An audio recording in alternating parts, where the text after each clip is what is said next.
Welcome to a brief introduction to Ivan Illich and his work. This is Matt Karenga from Adelphi University, and I'm creating this presentation for the Foundations of Open Education course, which I'm teaching in the fall 2012 semester. First, I just want to tell you a little bit about Illich. He was born in Austria in Vienna in 1926, and he died working at a university in Bremen, Germany at the age of 76 in 2002. So he saw a good part of the 20th century, and his kind of life's work was trying to understand the movement towards industrialization in the 20th century and what modern culture meant and what modern society meant. He lived all over the world and spoke dozens of languages. It's hard to say exactly what Illich was or what he did.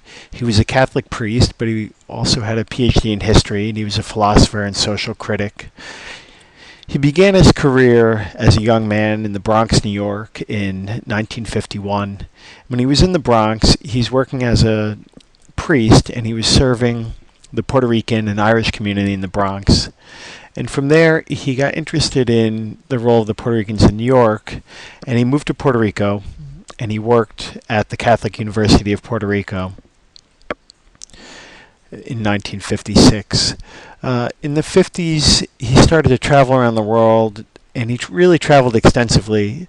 A lot of the time, he was just going by foot or by horseback and kind of slowly seeing the global south. In 1961, he opened, I guess we'd call it a think tank in Cuernavaca, Mexico.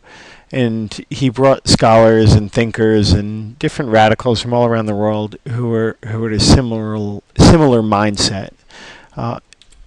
It was in the late 60s and early 70s that he started to publish a lot of his writing, and he was a prolific author. Here I just have a few of the books, but his topics ranged from schools to medicine, looking at different roles in a modern kind of capitalist, consumerist, industrial society.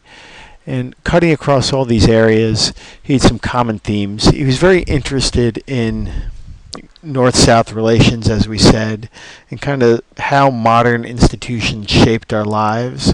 So we looked at a whole range of different technologies and institutions, from schools to medicine, agriculture, the industrial process, transportation. And he was always interested in this idea of having more lateral networks as opposed to kind of bureaucratic and strongly hierarchical organizations. Just want to bring up a few examples. One theme in his work is this idea of conviviality, and he introduces conviviality as being able for everyday people to have control of the things that are meaningful in their lives. And we're looking here at some hand tools, and in one of his books, Tools for Conviviality,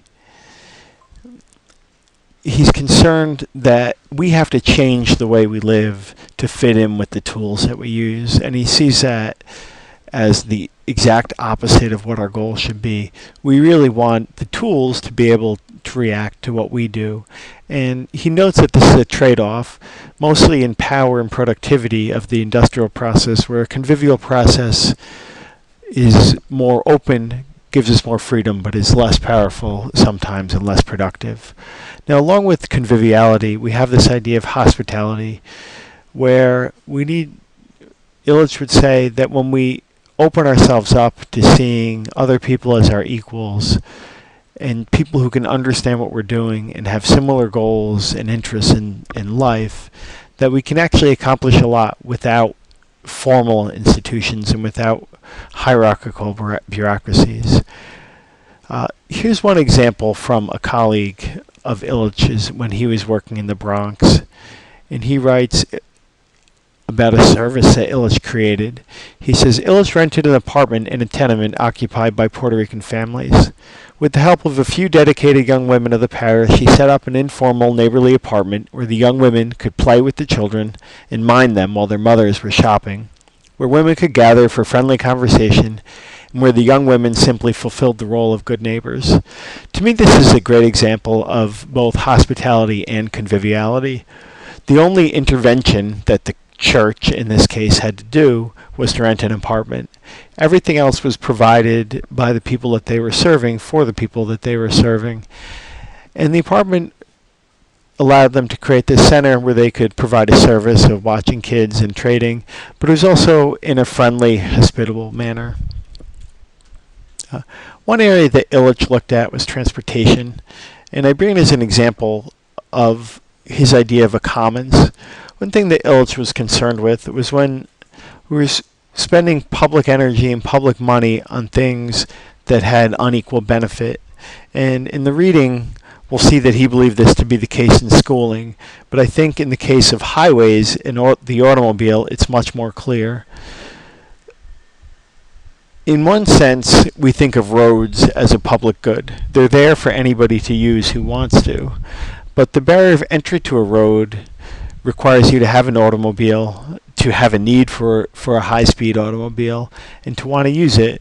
This picture that I found is a good example. When Illich talks about the introduction of automobiles in a serious way in Mexico City, he says that at first the roads were used by everybody. They'd be used by vendors to sell things, by children to play, by farmers who needed to move around, by people in the city who would follow the road to a destination.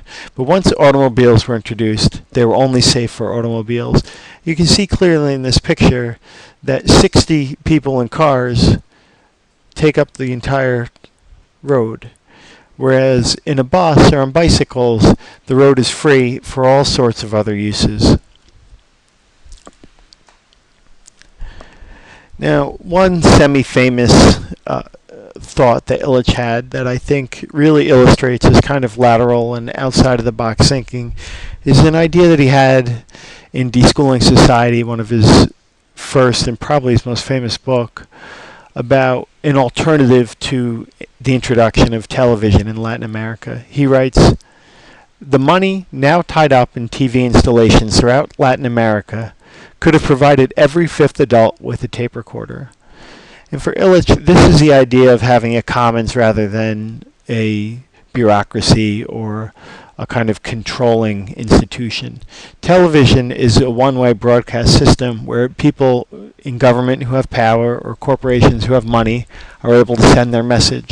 What Illich wanted for the same money and the same amount of effort was to allow people to make recordings and in their villages just have a tape library where they could tell stories or trade knowledge that they had about how to farm or the local history or anything that they wanted to without limit on what they could do.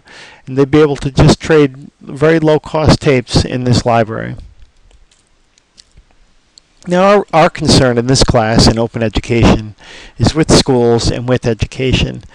And I think that schooling, as it stands today, still suffers from the same core critiques that Illich noted over 40 years ago.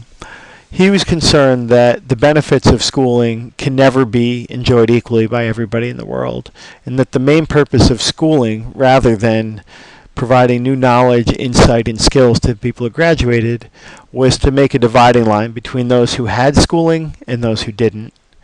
So our question is, can the internet, as it stands, be used to lessen this effective schooling? Can we make it more democratic and more of a commons?